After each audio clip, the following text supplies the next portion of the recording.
Hi, my name's Isaac, and this is a 2020 Dodge Challenger SXT. And today I'm going to answer the question for you guys, is a V6 Challenger even worth it? And then to answer your follow-up question, no, I didn't intend on color coordinating with the Challenger.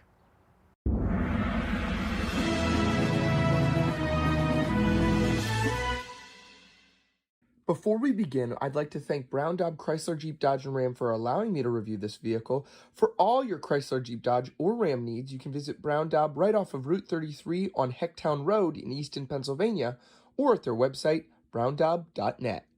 Starting out up front on the Challenger, it does have LED headlights and LED fog lights on this base model, which is really nice. That's not something that's included frequently on base models of cars, and you still do get the aggressive Challenger grille on the front. And it does have real hood vents, which is nice. They actually are functional. Moving underneath the hood in the Challenger, when my cameraman first heard me turn it on, he said, "This car just sounds disappointing." and while yes, it does sound disappointing, it's not as growly as the V8. This Pentastar V6 does make 305 horsepower and 268 pound-feet of torque, which is pretty respectable, though admittedly not full muscle car status. Moving on to the profile of the Challenger, you get these 19-inch satin finished wheels, which are really nice. I think they complement this car very well. I think the bigger the wheels, the better it looks. I really like the color on here. This blue is really poppy. And personally, I've just always been a sucker for the Challenger. I think it's one of the best looking muscle cars that they make. When they brought it back in 2009, I just thought that that was the best possible design that they could have done, paying homage to the original 70s Challenger. Though, obviously, since 2009, they haven't changed too much on it. The front end and the rear has had slight mid-cycle refreshes, but for the most part, the swooping lines and angular design of it have stayed the same across this profile. Moving to the rear of the Challenger, I really like the current taillight design. I think I like it a little bit better than the singular light bar when they brought the Challenger back in 2009. I definitely think that looks good on the Durango and the current Charger, but back then I just didn't think it flowed as well. You'll get your backup camera up here and your trunk release button that'll pop your trunk open. Pretty good cargo volume back here, very spacious. I really like that. That's definitely a plus of this car. You also get your parking sensors down here, and then you do have exhaust vents down here, but they are fake. They only go back part of the way, but it is actually dual exhaust, which is good. That I can give them credit for. And then moving on to the key fob here, you'll actually have a button to pop the trunk from the key fob, which is nice, very convenient, as well as remote start.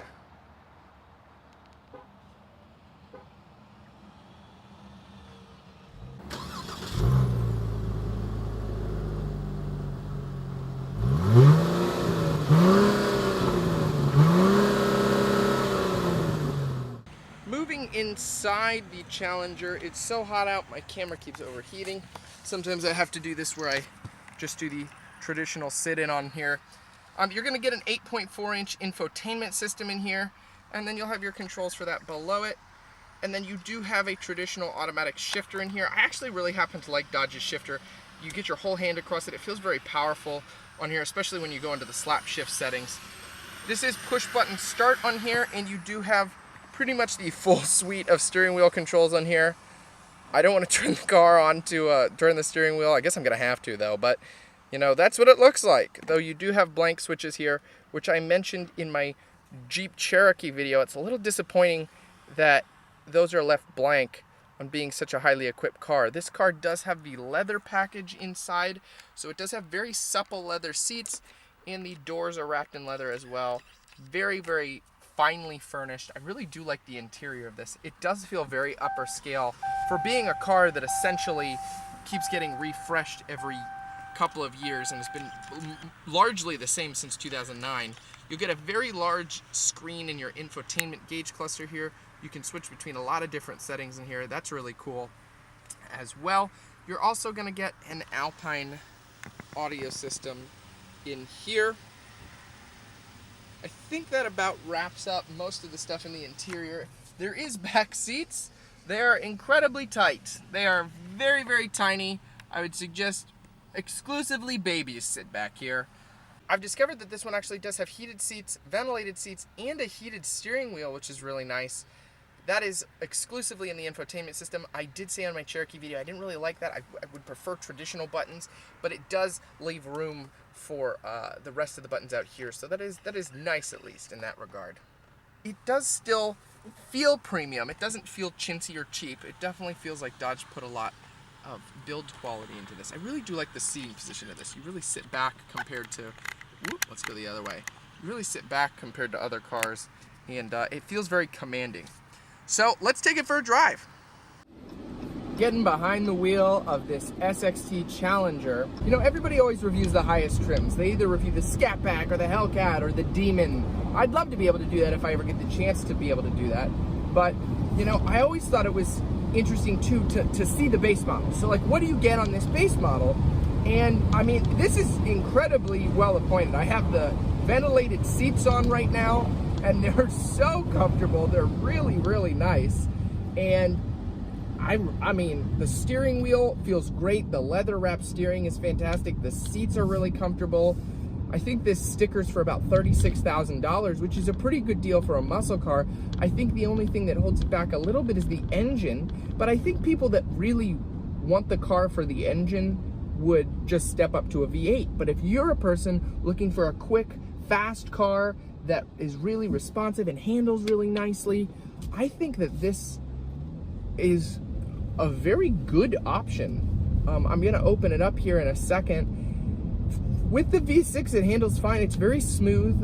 We just did the Jeep Gladiator with the Pentastar V6, same engine in it, and that was very smooth as well. I believe they have the same transmission paired with them, so it's really nice. Now opening it up here, oh no, that's an almost instant throttle response. Oh, that's pretty impressive. Oh my, this is nice. Oh, you can hear that. It opens up. I'm impressed with the V6. I'm very impressed with the V6. Yes, it doesn't growl like the V8 does, and I know I was teasing that earlier. It doesn't sound like the V8 does, but when you want off the floor horsepower, this thing flies. Like, this thing really does go fast, like genuinely. I'm actually very impressed with it.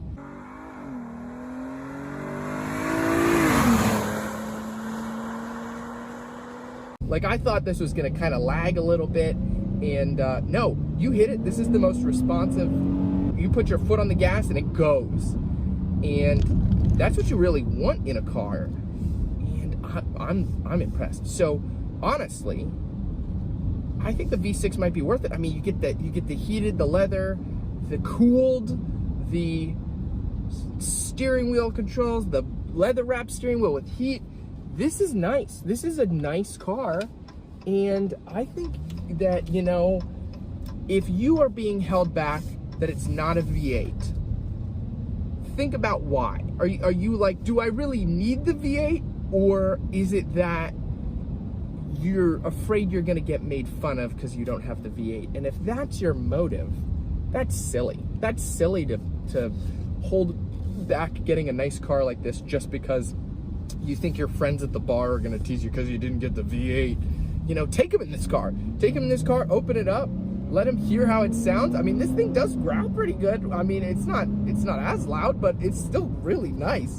And I'm impressed with how quickly off the line this is. That is genuinely surprising to me. And while it might not have all the features, you know, you do get a couple blank switches on here, it's very nicely optioned out, and you're saving about 10 grand that you would pay for a higher trim. And yes, that higher trim would have a couple more features, and you'd get the V8. But I definitely think if you're looking for a car, I'd be okay with this. I'd be okay with this in a V6. It's not bad. This is not a bad car at all.